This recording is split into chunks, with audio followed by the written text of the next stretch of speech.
अंकिता भंडारी प्रधानमंत्री लाल किले के प्राचीर से कहते हैं कि हमें अपराधियों के मन में खौफ पैदा करना है, वो कैसे होगा? क्योंकि कोलकाता से लेकर हाथरस कांड से लेकर अंकिता भंडारी से लेकर देश भर में बहुत सारे एग्जाम्पल्स हैं, और जिसके दामन में देखो सब एक ही दिखाई देते हैं। अंजना जी, नवाज देवबंदी ने एक शेर कहा है कि जलते घर को देखने वालों फूस का चप्पर आपका है, आपके पीछे तेज हवा है, आगे मुकद्दर आपका है। उसके कत्ल पे मैं भी चुप था, मेरा नंबर अब आया, मेरे कत्ल पर आप भी चुप है, अगला नंबर आपका है। आपका आपका आपका मेरा। करिए वॉट अबाउटरी करिए। मैं बात करूंगा अगर बंगाल की तो वो तुरंत लेकर आ जाएंगे कि कन्नौज, फिर मैं उसके बाद कुछ होगा तो बहन लेकर आ जाएंगे कि दिल्ली, उसके बाद फिर कहेंगे उत्तर प्रदेश। करिए वॉट अबाउटरी। जिस दिन आपके घर में आकर ये स्थितियां बन जाएगी तब समझ में आएगा आपको ये। जब आपके मां बाप इस तरीके से बढ़ेंगे तब समझ में आएगा आपको ये। वॉट अबाउटरी करिए, लेकिन एक केस को लेकर अगर बात करें, कहते नहीं वहां भी तो हुआ था, नहीं ऐसा भी तो हुआ था, वैसा भी। अरे जो हुआ है सामने आंखों के भाई। एक बेटी जिसके पैर एक तरफ था बिस्तर का और दूसरा दूसरी तरफ, आप उस पर बात करने को तैयार नहीं है। A man ejaculates 3 to 4 ml semen, 150 ml semen मिला है उसके इंटरनल पार्ट्स पर। किसकी बात कर रहे हैं भाई? बात करिए ना इसकी। और इन्होंने कहा कि चीफ आपकी जिम्मेदारी होनी चाहिए, बिल्कुल होनी चाहिए। आज बीजेपी स्पोक्समैन हम तो कह रहे हैं कि भाई दीजिए इस्तीफा, दीजिए मत दीजिए इस्तीफा, आप कम से कम ऑन तो कीजिए, जिम्मेदारी तो लीजिए, कहिए तो सही हाँ जिम्मेदारी है। और आप ये बार बार, मैं राजनीति में नहीं जाना चाहता और रेप राजनीति का विषय है भी नहीं, लेकिन ये सच्चाई है। आपका जो राहुल जी का 5 दिन बाद बोलना है ना, ये बताता है कि आप उसको लेकर कितना सेंटिमेंट्स में है। अखिलेश यादव का अभी तक एक ट्वीट नहीं है इस विषय पर, बताता है कि वो इस बारे में कितने सेंटिमेंटली जो है इन्वॉल्व है। दुनिया की कोई ताकत मुझे नहीं रोक सकती हाथरस जाने से। राहुल गांधी, क्यों भाई डीजल पेट्रोल कम पड़ गया क्या अब आपके हवाई जहाज में? आप कहो तो इस देश की महिलाएं भरवा देंगी, चले जाए एक बार। ट्वीट करने में इनके हाथ पैर टूट रहे और आकर कहते हैं कि नहीं हम तो इक्वली रिस्पॉन्सिबल हैं। मैं मानता हूं कि कलेक्टिवली रिस्पॉन्सिबिलिटी लेने की आवश्यकता है। इस देश के प्रधानमंत्री को इस चीज के लिए जाना जाएगा कि चाहे बहुत छोटी सी चीज हो हमारे लिए टॉयलेट, और चाहे बहुत बड़ी चीज हो बलात्कार, वो हर चीज पर इस देश के सबसे बड़े मंच से बोलते हैं। क्या आप में इतनी ताकत है कि आप डिस्कस करने के लिए तैयार हो? क्या आप में इतनी ताकत है कि ममता बनर्जी का नाम तक ट्वीट में लिख दो भाई? दुविधा में फंसे लोग और सुविधा में फंसे लोग और करते हैं बात जंगल के गमले में उगे लोग। हम तो कहते ही नहीं है कि भाई राजनीति करो, पहले जनता दल यूनाइटेड वाले और भाजपा वाले तय कर लें राजनीति करनी है कि नहीं करनी। दोनों साथी हैं, क्या नाम, ये कह रहे हैं जनता दल यूनाइटेड वाले राजनीति करनी है, शिवम जी कह रहे हैं नहीं करनी है। हम एक चीज कहते हैं साफ साफ, आज की डेट में इस समय बंगाल पर बात नहीं हो रही, महिलाओं के प्रति अपराध पर बात हो रही है। और महिलाओं के प्रति अगर अपराध पर बात होगी तो पूरे देश की महिलाओं के प्रति अपराध पर बात होगी, खाली बंगाल के अपराध पर या उत्तराखंड के अपराध पर बात नहीं होगी, सब पर बात होगी। क्यों नहीं होगी? आप अंकिता भंडारी को 2 साल हो गए हैं, कम ब्रूटल था, इसका मतलब यह हो गया कि ब्रूटलिटी की एक सीमा होगी तब जाके भाजपा उस पर कोई बयान देगी। नहीं, ब्रूटलिटी की एक सीमा होगी तब उत्तराखंड की उस नर्स के ऊपर बात होगी। ब्रूटलिटी की एक सीमा से पार जाएगा तब जाकर के बिहार की उस बच्ची पर बात होगी। और ब्रूटलिटी की एक सीमा होगी तो वो 13 साल की लड़की नवाब यादव ने जिसके साथ गलत काम किया है तब बात होगी जाकर के। जिसको खाली जो है, जिसको आप वॉट अबाउटरी कह रहे हैं, वो दरअसल आपकी नीयत के सामने आईना है। क्या बात करते हैं आप? कह रहे हैं कि इसका केस में वॉट अबाउटरी मत करो, लेकिन नियत तो आपकी आंकेंगे ना, हम तो देखेंगे ना कि आपकी नियत कैसी थी जब अंकिता भंडारी केस हुआ, आपकी नियत कैसी थी जब ना ये लोग अंकिता भंडारी में निर्भया पर चले जाते हैं, वो पता नहीं कौन सा। अरे वो मुझसे एड्रेस कर रहे हैं। आपकी नियत कैसी थी जब उन्नाव का कांड हुआ? आपकी नियत कैसी थी जब महिला खिलाड़ियों ने ब्रिजभूषण शरण सिंह? तो वो नियत के सामने आईना है, वो वॉट अबाउटरी नहीं है। मैं हर नियत पर जवाब देने के लिए तैयार हूं। मेरे देश में भारतीय जनता पार्टी की किसी भी राज्य सरकार में अगर बलात्कार का केस हुआ और वो विषय बना, तो मेरे भारतीय जनता पार्टी के किसी भी मुख्यमंत्री का कोई एक ऐसा मार्च दिखा दीजिए जो निकलकर छोड़कर आ गए हो। कोई ऐसी स्थिति बता दीजिए। नहीं भाई, हम प्लीज बीच में मत बोलिए, हम एक्नॉलेज कर रहे हैं, हम कह रहे हो। मैं वॉट अबाउटरी क्यों कह रहा हूं? हर केस इतना ही महत्वपूर्ण है। हर 9 से 10 मिनट में इस देश में एक बलात्कार की घटना होती है।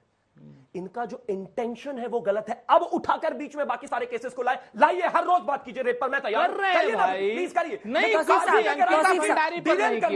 बंगाल से डिरेल करके उत्तराखंड को हमने आंदोलन किया, हर चीज पर बात कीजिए, रोज कीजिए, कोई पूरा उत्तराखंड आंदोलित हुआ, बिहार आंदोलित हुआ, तैयार है बात करने के लिए, करिए। बात कहां कर रहे हैं? जहां पर मैंने प्रश्न पहला किया था कि एकमात्र महिला मुख्यमंत्री हैं, और हम सब ये उम्मीद कर रहे थे कि इस केस के आने के बाद इंसाफ होगा, लेकिन कोलकाता पुलिस सवालों के घेरे में रही। प्रिंसिपल को फौरन रीइंस्टेट कर दिया गया, प्रिंसिपल का स्टेटमेंट ही नहीं लिया कोलकाता पुलिस ने। मेरा प्रश्न आपसे ये है कि इस तरह की परिस्थितियों में सवाल तो ये उठता है ना कि आप न्याय चाहते हैं या छिपाना चाहते हैं। उसको भी छोड़िए, पद यात्रा निकाल रहे हैं जबकि पुलिस आपकी है। अभी भी 1000 लोगों ने हमला कर दिया, हाईकोर्ट कह रहा है कि हॉस्पिटल बंद कर दें। उसके बाद तीसरे पेज पे आइए, वाम और राम ने किया है। तो मजाक चल रहा है ये। वाम और राम ने किया तो आपकी पुलिस क्या कर रही थी? और वाम कौन है और ये राम कौन है? किसी पार्टी को राम क्यों बना रही है वो?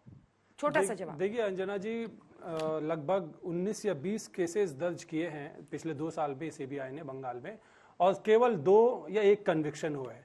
तो ये सवाल बिल्कुल लाजिम है कि सीबीआई ने जब इस केस को अपने हाथ में लिया है तो वो क्या बीजेपी के इशारे में सिर्फ राजनीति करना चाहती है या न्याय दिलाना चाहती है? वाम राम कहना क्या है? वाम राम कहना क्या है? पॉलिटिक्स है या भजन है या उसे पॉलिटिसाइजेशन से रोकना है। एक जेन्युइन, एक लेजिटिमेट प्रोटेस्ट जो डॉक्टर्स कर रहे हैं हॉस्पिटल में, उसमें ये कौन लोग हैं जो घुस करके उनको मारपीट करते हैं और प्रोटेस्ट को, पूरे के पूरे प्रोटेस्ट को डिलेजिटिमेट कर देते हैं वहां पे?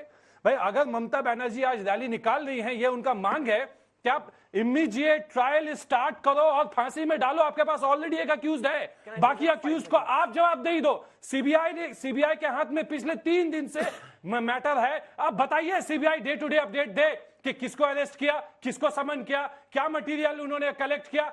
आपका इंटेंशन क्या है, आपकी नीयत क्या है? आप ठीक से फिर से अंकिता भंडारी के तरह रास्ते में जाना चाहते हैं? आप फिर से उसी रास्ते में जाना चाहते हैं कि इसको ठंडे बस्ते में डाल दिया जाए?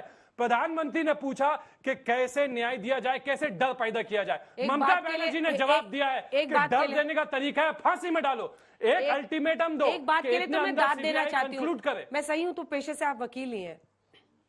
एक बात की मैं दाद देना चाहती हूँ, इंसाफ में कोलकाता पुलिस ने जो भी किया हो, लेकिन मामले को पलटना कैसे है, इसमें आप लोगों ने महारत हासिल की हुई है। गजब, ताली बजनी चाहिए सही में। ये पॉलिटिक्स कहां इंसान को घुमा के पहुंचा देता है ना, मतलब कमाल की चीज है। इनिशियल बॉचिंग, डॉक्टर कह रहा है कि जिस परिस्थिति में मिला है और जिस सीमेन की बात हो रही है कि ये गैंग रेप लग रहा है, कुछ कोलकाता पुलिस को नहीं दिखाना, बॉडी उस हाल में नहीं। एफआईआर जो लॉन्च हुआ है ताला पुलिस के स्टेशन में, देखिए सोशल मीडिया में ये बहुत फैलाया गया और अभी भी है कि सुनाओ परिवार को क्या कहा की बात की गई। ठीक है, परिवार को क्या कहा था? अननेचुरल डेथ का एक कंप्लेंट रजिस्टर हुआ, लेकिन जो एफआईआर हुआ वो रेप एंड मर्डर का ही हुआ। उतना देखने के बावजूद 12 घंटा के अंदर में, इन्वेस्टिगेशन स्टार्ट होने के 12 घंटे के अंदर में अक्यूज को अरेस्ट किया गया एविडेंस के बेसिस पे।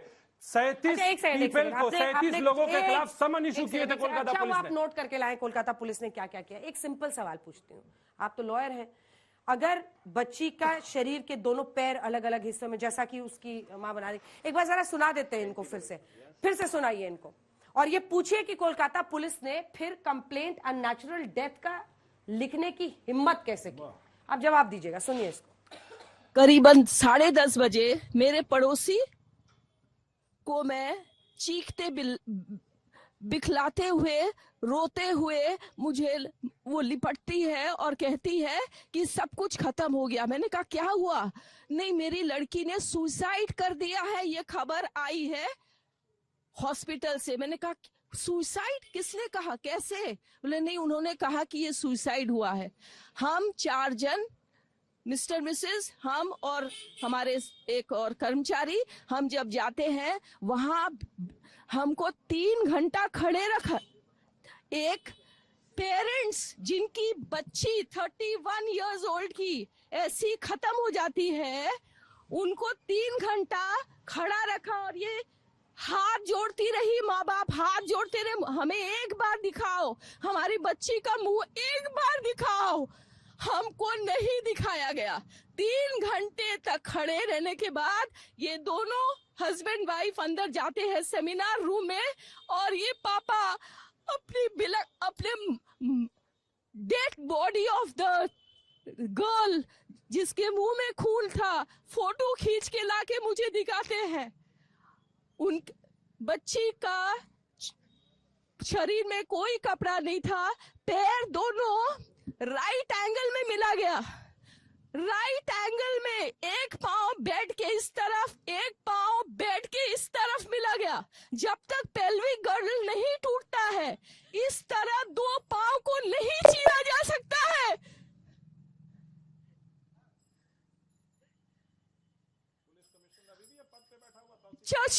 चश्मे को कूटा गया, जिसके वजह से आंखों से खून निकल गया। गले में गला दबाकर मारा गया। और पूरा ये जो मैं बोल रही हूँ, ये पूरा पोस्टमार्टम रिपोर्ट में वायरल हुआ है। आप लोग कृपया देखिए, ये कोई मनगढ़ंत नहीं है।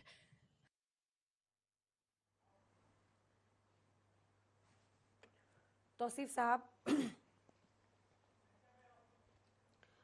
3 प्रश्न है आपसे, पॉइंटेड जवाब दीजिएगा। पहला प्रश्न है कि इसको अननेचुरल डेथ बता के परिवार वालों को सुसाइड बताने वाली पुलिस के खिलाफ ममता बनर्जी ने क्या किया है। दूसरा हिस्सा मेरे प्रश्न का यह है कि 4 घंटे में उस संस्था के प्रिंसिपल को रीइंस्टेट क्यों किया गया। और तीसरा प्रश्न मेरा यह है कि आंदोलनकारी छात्रों पर इतना बड़ा हमला हो गया, आपकी पुलिस उसको रोकने में नाकाम रही। आपकी पुलिस कर क्या रही है? क्यों गृह मंत्री ममता बनर्जी उनको डिफेंड कर रही है? देखिए अंजना जी, ये जो केस है ये हैवानियत का केस है और यही वजह है कि इसकी Don't tell us, sir. I don't want to hear this from you. Please, sir. I request, I respect you a lot. Kolkata मैं बता रही हूँ सर, मत बताइए ये सब घिसी पिटी बातें ना, हैवानियत, बर्बरता, इसको रखिए आप लोग अपनी जेबों में। जिस पुलिस ने ये किया, उसके खिलाफ ममता बनर्जी ने क्या किया, ये बताइए ना। कुछ नहीं। कोलकाता पुलिस आज कटघरे में उसे कोई डिफेंड नहीं कर रहा। जो ऑफिसर्स उस वक्त मौजूद थे, बता रहे हैं सर क्या क्या किया। जो ऑफिसर्स नहीं, ये तो जो उनके इन्वेस्टिगेशन में जिन लोगों को उन्होंने समन किया, जिनको अरेस्ट किया, वो मैंने बताया। लेकिन जो ऑफिसर्स उस वक्त मौजूद थे कि ये सुसाइड का केस कह करके बुलाया गया, और जो हॉस्पिटल अथॉरिटीज जिन्होंने कंप्लेन नहीं लॉन्च किया, वो सब आज कटघरे में मौजूद है। और उन सब के खिलाफ ममता बनर्जी ने मांग की है कि इन्हें वही सजा दी जाए जो अक्यूज को सजा दी जाएगी। इनके ऊपर में इन्वेस्टिगेशन करना है, हटाना है, जेल में डालना है, बिल्कुल जेल में डालना है। और ममता बनर्जी ने बोला था कि कोलकाता पुलिस को आप रविवार तक का वक्त दीजिए। हाई कोर्ट ने उन्हें सीबीआई को दिया, कोलकाता पुलिस ने उसकी कोई अपोजिशन नहीं की है। ममता बनर्जी ने उसके खिलाफ नहीं गई तो कोलकाता पुलिस सारे सबूत मिटा देगी। कोर्ट में जज कह रहे हैं। देखिए अंजना जी, परिवार वालों के सामने पोस्टमार्टम हुआ, वीडियो रिकॉर्डिंग के साथ हुआ। हाथरस की तरह बॉडी को रातों रात तेल छिड़क करके जलाया नहीं गया। यह ममता बनर्जी के कोलकाता पुलिस ने ये सारे सबूत रिकॉर्ड करके हैंडओवर किए सीबीआई को।